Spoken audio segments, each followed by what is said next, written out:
Thank you, Ruth, and good morning, good afternoon, good evening to everyone. Thank you for having me. So I will be telling my own personal take as a patient from a patient standpoint. So my first slide, I'll be talking about my journey as a cancer survivor to a storyteller.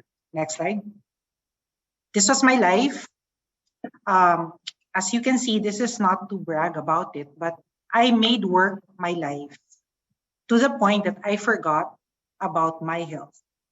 So work was my life was because I have so many learnings from my journey as a cancer survivor. I am a doctor and my passion is medicine, but what if the role gets reversed? So I felt like it was a bungee jump from a doctor to a patient. Next slide. So my diagnosis came 10 years ago. So I'm a proud 10-year-old survivor. I just accidentally felt my lump on my left breast when my dad called. And the call was so long that I had to rest my right hand on my left breast. When I did that, I felt like it landed on a table. So it was already that huge. And the journey continued. It started to spiral already. So I underwent mastectomy left, and the whole chemotherapy journey for me was a mix of all emotions.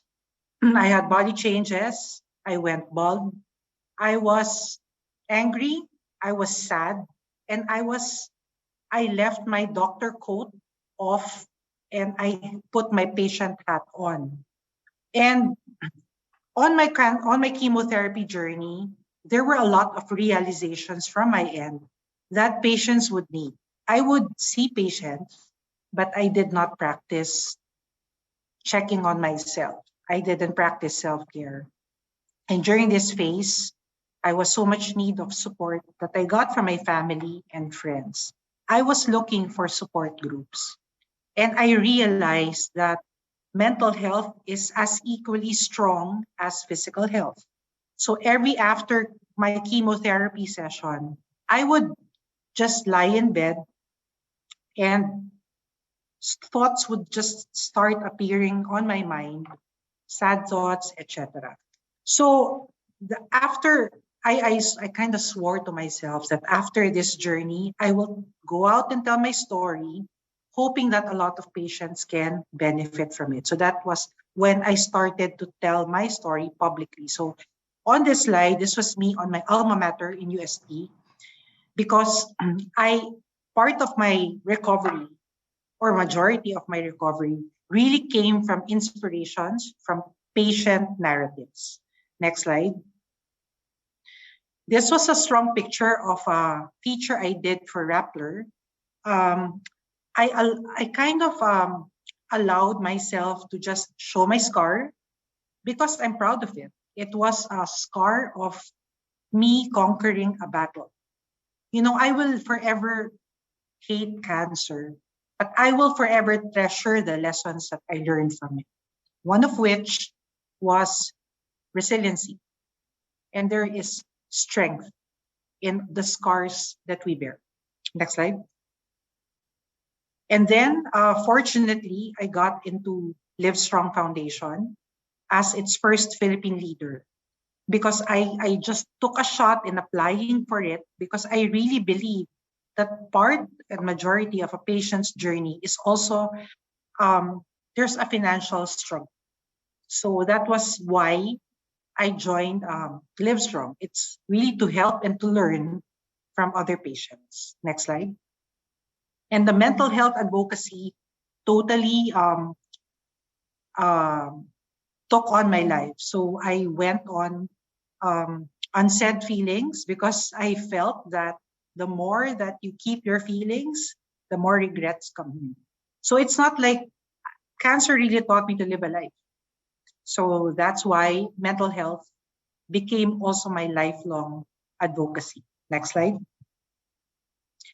And this is my message too.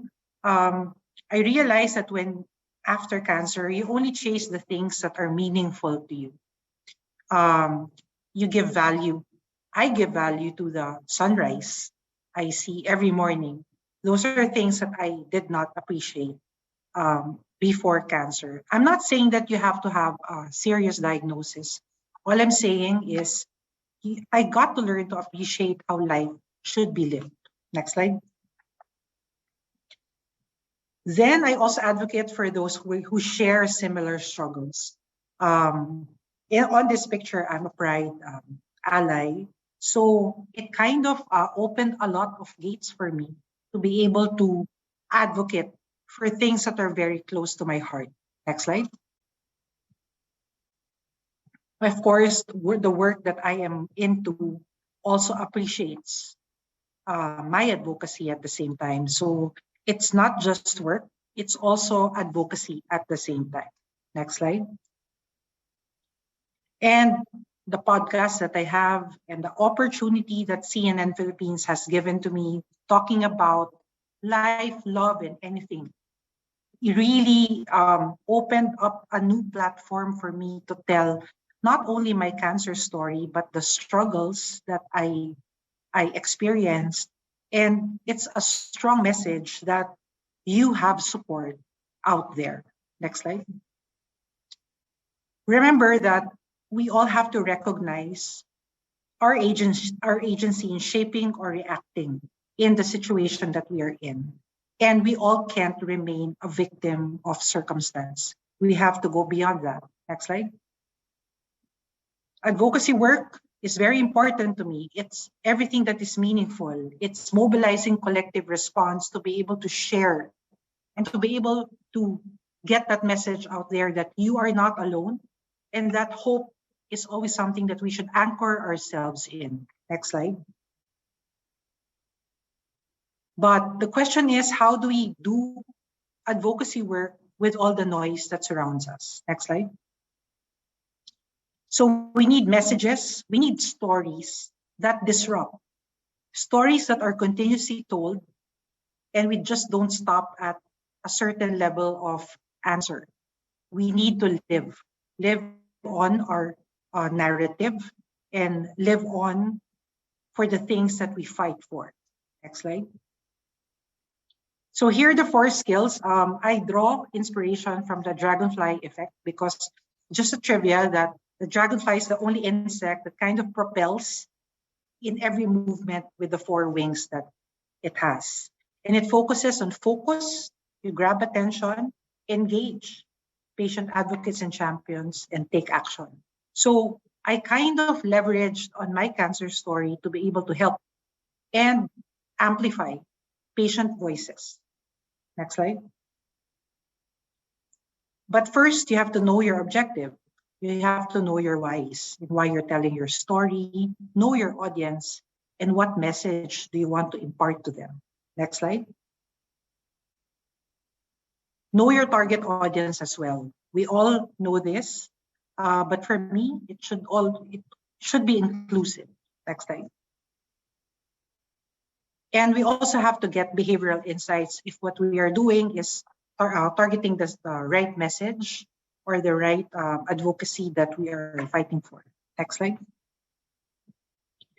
And this is how I kind of applied social media in being able to tell my story. The plans, yes, we need to develop a social media plan, but engagement is very important. And complement rather your online with offline efforts. I know the pandemic has kind of drew us out of the on-ground efforts, but hopefully it won't stop us from telling our story and fighting for the advocacy that we live for. Next slide. And despite everything, remember that life is a constant process of becoming.